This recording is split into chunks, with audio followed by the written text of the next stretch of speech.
First, I read the script by Vikram Wheat. My agent gave it to me, and I fell in love with it immediately. It was very different from anything that I had done before. My name is Holly King. I'm a psychology student at the University of Oregon. In 2008, I saw a news report about 30 elite scientists that had gotten together in a remote area of the Ural Mountains in Russia. I mentioned it to a buddy of mine, and he said that we should make a documentary. Very well-written, character-driven horror story, I guess you could call it. And it was a found footage movie, which to me was very intriguing because I hadn't done a movie like that, and I thought that this would be kind of a new thing for me to do. You're telling me that they all got severe hypothermia at the same time, on the same night? When Rennie initially talked to me about the script, he sent it to me and he said it was obviously inspired by a true story. I didn't know anything about it, so I did a fair amount of research. And the more I dug, the more fascinated I was by it. And then I read the script. Vikram, who's our screenwriter, did a terrific job. And in creating a really nice journey for the audience to go on. What happened out there? I can't explain. The important thing was reality, because we are talking about a found footage movie where we want to create an illusion for the audience that this all really took place. So then the challenge is, how do you find really good actors who are not yet stars? We decided that it was critical to get fresh faces as our 5 leads. We ended up casting the picture out of the UK. Dyatlov Pass is obviously fascinating because we're so far on from it and no one knows what actually happened, and I think that people are at the stage where they think that they never will now. So the idea of making a movie about it is a brilliant idea. As soon as I got the title of the script and I was told it was based on true events, I went online and looked up on it, and it's quite sad really, because we still to this day don't know really what happened to them. Leading up to the incident, there were reports of orange lights in the sky. There's been many theories about what happened to the Dyatlov group, whether it was the Yeti or aliens or government experiments or something like that. I like the story. I like that it's based on actual events. So when you go online and you research it, it's something that's actually very creepy. When I first looked it up, I had a look on, there was a little short snippet on Google, like a video of what, a theory that happened and all these experts saying their opinion. I suppose that there is always doubt left in your mind about it. So no matter what theory you come up with, you're always left thinking, well, who knows?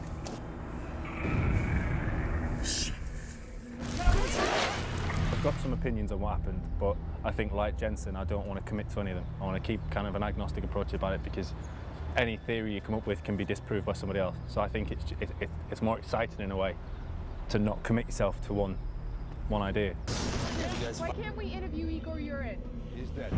What do you think happened? You believe what everyone tells you to believe?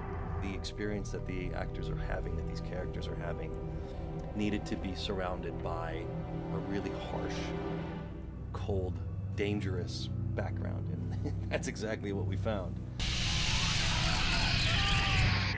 We did a lot of research and found the best possible location that would convey the story and the Arctic conditions that the story takes place in. I'm going to tell you to turn 90 degrees left, then you're going to go in profile left over there.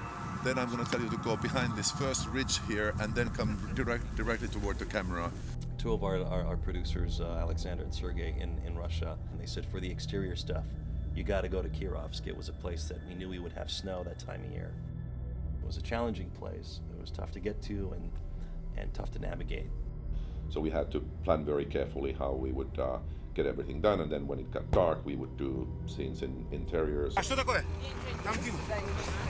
Mother Nature was very challenging. It was difficult on the crew. It was difficult on some of the equipment. We traveled here by snowcats and snowmobiles about 12 kilometers through the wilderness. This is about as remote and Arctic as movie making can get. It's another day in paradise. Weather is beautiful. The snow doesn't look too powdery, which is good.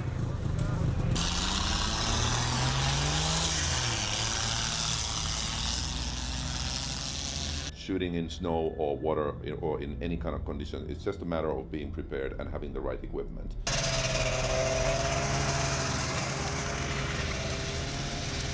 The entire cast come out for, I think it was about a week or week and a half of kind of rehearsals and learning how to walk around in snowshoes and all that kind of stuff. Action. I knew it was going to be pretty brutal out there in the snow, as much hiking and climbing as we were going to do. So I got in the gym a lot, did a lot of biking, running. I started training on my legs, so I'd have enough strength to be able to hike up and go through deep snow, so my knees would be stable. The cold, you get used to it. I think there was one night where I thought that my fingernails would explode. The cold was tough. Thankfully, we had a good wardrobe team. There was a few scenes I had to do in kind of knickers and vest top, which were really cold. We were always kind of fighting for light as well, because we needed to kind of work around when the sun would go up and down, and here we are north of the Arctic Circle, so there was kind of this ticking clock all day, every day as to when the sun was coming or going. So every movie takes me to a different part of the world. To me, it's an adventure, and we shot in the mountains in northern Russia, where it was minus 30 degrees and 20 feet of snow and really, really extreme conditions, where many times we went to a location with snowmobile or special snow tractors. Once we got the crew set up and once we were out there and you're looking through the lens, it's absolutely stunning, beautiful stuff. And the scale of what you're acting on is incredible, because it helps so much. Because you stand and you don't have to pretend that you're cold, you don't have to pretend there's an amazing view behind you, because there really is, and you're surrounded by this natural amazingness. So in a film like this, I think, you know, it gives you a good idea of how these 5 people are completely on their own. Oh my God, that smells amazing. JP, sir, you are king. Dude, you might want to wait so you don't burn your mouth. The elements and the environment really becomes a character in the movie. It's a very interesting process of filming a story where you can't use the conventional kind of coverage and close-ups and angles, but you actually have to tell the whole story from one point of view. The officer runs in and... Yeah, of course. He ran in from the scene. I can be like this tight on you and then go to a ginormous wide shot. We would rehearse scenes for hours, where we had 5 characters, for example, in a situation and a long scene. We would rehearse it for a long time to figure out how the camera can move and how we can find the close-ups and wide shots and everything that the story needs. Working with Rennie, for me, the first day was very daunting, just because I didn't know him as a person. I just knew him as the Hollywood director who'd done amazing movies, worked with amazing people. So the question is how, because I like their crab kind of, you know, how they move. Kind of like we were doing yesterday here. It's amazing. He's so enthusiastic and fun and works incredibly hard. Whereas he makes you feel like, by being on set, you've already proved your worth to be here. So I trust whatever decisions you've made. You know your character better than I do. Rennie's very approachable, and any questions we have, he's happy to answer them. When they drag him there, and then Matt goes, Denise, and she says she's gone somewhere there. Dyatlov Pass was a really fun movie to make. It was a real adventure in real extreme conditions, and it was nice to see how the crew and the cast and everybody really became a family, because we were in a tiny little town in northern Russia. There was no place to go, and everybody was really enthusiastic. The environment was spectacular. It's a fascinating story, and I think it's a story that everyone will want to know the outcome in the end. I told you. What did you tell me? Aliens. Which would explain a Yeti. When you read what happened to these people, it's actually really, really terrifying. I thought it'd be fun to be part of that. Unfortunately, with Dyatlov Pass, we were just left in the dark, I think, completely.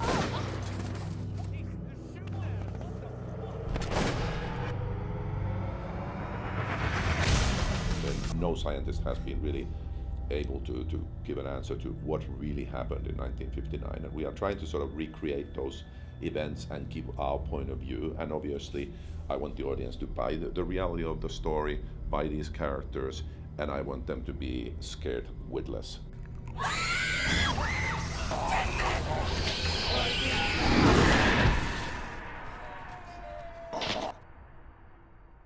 You're gonna die here, Jensen.